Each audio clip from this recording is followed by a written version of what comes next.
I went on a date with the perfect man. 3 days later, the police showed me his missing person file. He had disappeared 2 years ago. Emily downloaded Hinge on a Sunday night, right after deleting every photo of herself with her ex-boyfriend from Instagram. She lived alone in Portland, worked remotely as a graphic designer, had few friends, and rarely went out. After the end of a 3-year relationship, she felt like her apartment, tidy, clean, but cold in a way that settled into the walls. For the first 3 days, Emily swiped through dozens of profiles. Most were either painfully dull or trying too hard to be funny. Then she saw Michael Carter, 32, architect. His profile picture was a selfie taken in front of a rain-streaked window with a smile that was just enough. No shirtless gym photos, no dead fish, no sports cars. His bio had only one line: "If you like quiet places, we'll probably get along." Emily liked him. 10 minutes later, Michael messaged her, "I was about to delete this app, but I guess I can wait one more night." Emily laughed. It was just confident enough, just vague enough.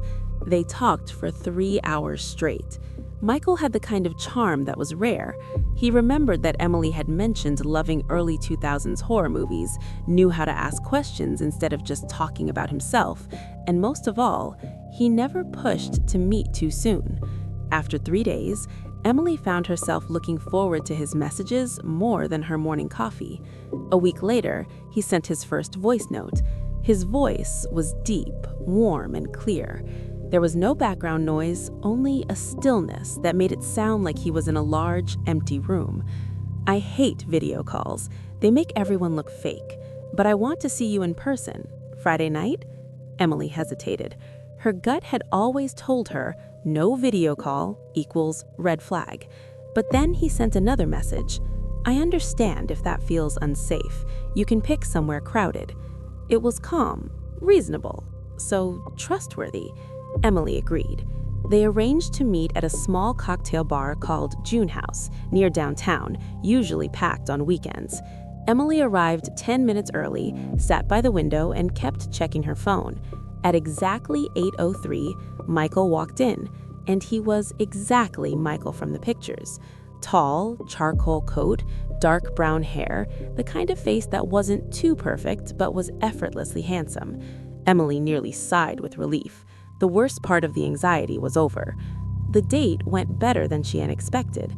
He was polite, funny, a good listener. He didn't touch her too soon, didn't keep looking at his phone, and didn't talk about himself like he was being interviewed for a job. There was just one strange thing.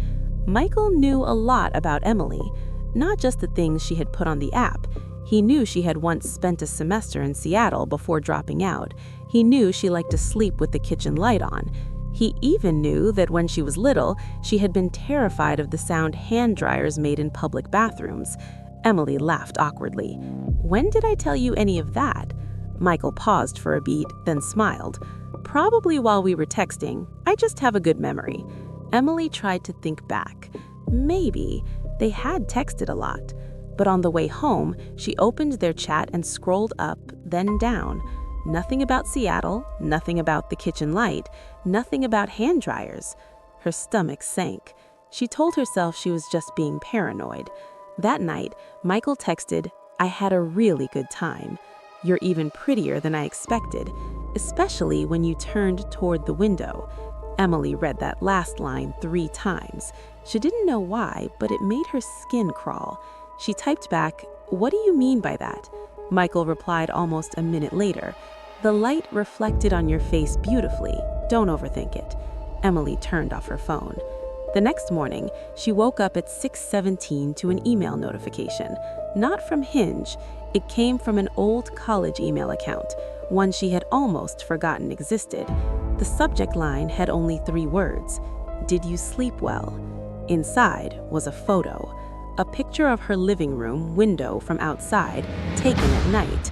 In the frame, Emily was standing in the kitchen with her back turned, wearing a white t-shirt, holding a glass of water.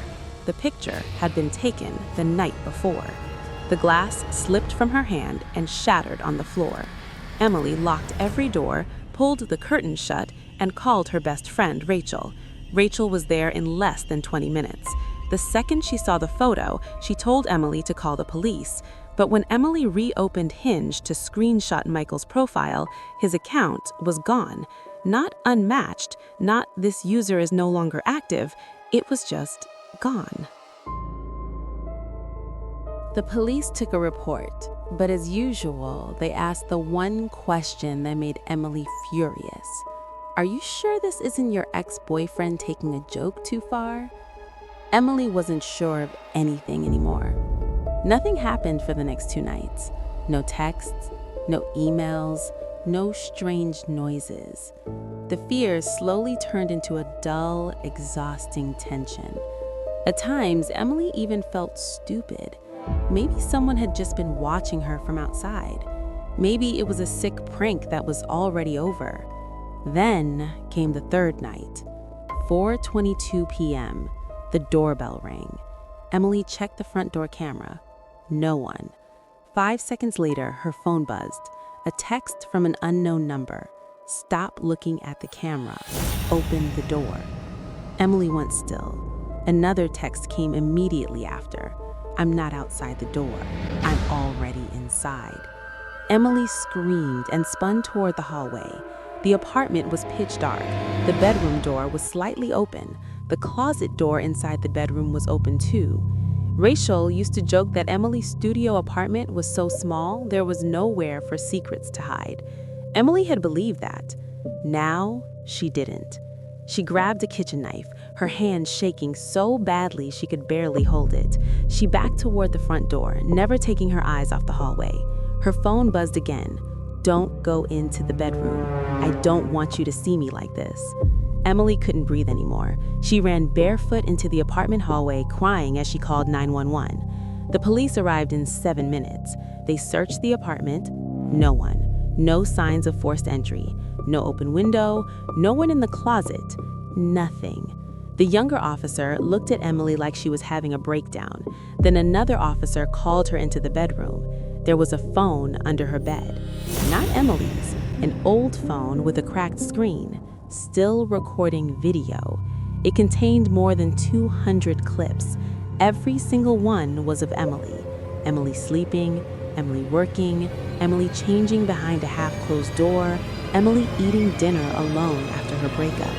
The oldest clips dated back 4 weeks earlier, before she had even matched with Michael. The police traced the phone. No SIM card, no clear fingerprints. But they noticed something else. In the very first clip, the muffled sound of a neighbor's TV bled through the wall. A local news report was talking about a missing person in Seattle. The victim's name? Michael Carter.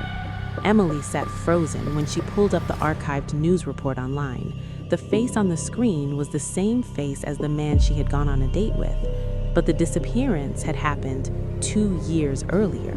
Michael Carter had really vanished. His car had been found near Mount Hood National Forest. There was blood inside. No body was ever recovered. Emily immediately told the police that the man she had dated was Michael. They compared the old photos, the missing person file, and footage from the bar's security cameras. The conclusion made her blood turn cold. The man Emily had gone out with was not Michael. He just looked disturbingly, impossibly similar. Maybe surgery, maybe a brother, maybe a predator using the photos of a missing man to build the perfect identity. But that wasn't even the worst part. 3 days later, the police came back with a search warrant for the building. A resident on the ground floor, a man who lived alone in an old maintenance unit, had vanished overnight. His name was Daniel Wren, 54, a freelance electrical repairman. Inside Daniel's apartment, they found a hidden room behind a shelf of tools. The walls were covered with photos of Emily, printouts from social media, secret shots taken from the parking lot, pictures of her window taken with a telephoto lens, and inside a plastic storage bin, 3 phones, 6 SIM cards, bundles of hair tied with elastic bands, and a driver's license in the name of Michael Carter. It was expired and stained with dried blood. Daniel, it turned out, was the maintenance worker who had entered Emily's apartment 2 months ago to fix her smoke detector. He had hidden a tiny camera behind the hallway mirror and stashed a recording phone under her bed. He gathered information, then impersonated Michael using photos taken from the wallet of a man he had either killed or found after the disappearance. The police believed Daniel was behind everything. Believed. The problem was, Daniel had vanished. No trace, no car, no money withdrawn from his accounts. There was only one final video on the hidden phone. It had been recorded the night Emily ran out of the apartment. The camera under the bed faced the bedroom door. While Emily was in the hallway calling 911, a man slowly crawled from under the bed. Not from the closet, not from the window, from the darkness under the bed itself, as if he had been lying there for hours. He wore black, thin frame, sparse hair. Not Michael and not Daniel either. Not like the building records photo. He moved close to the camera, looked directly into the lens, and smiled. Then, in Michael's exact voice, he said, "She still thinks she met me at the bar." The screen went black. Emily moved away that very week. She changed states, changed numbers, deleted every social media account, never used a dating app again. She told no one this story except Rachel and the police. 6 months later, on a winter night in Chicago, she found an unstamped envelope slipped under the door of her new apartment. Inside was a photograph of her asleep on the sofa in her current living room. The picture had been taken from inside the apartment. On the back, in neat handwriting, were the words, "This time, you should check under the couch."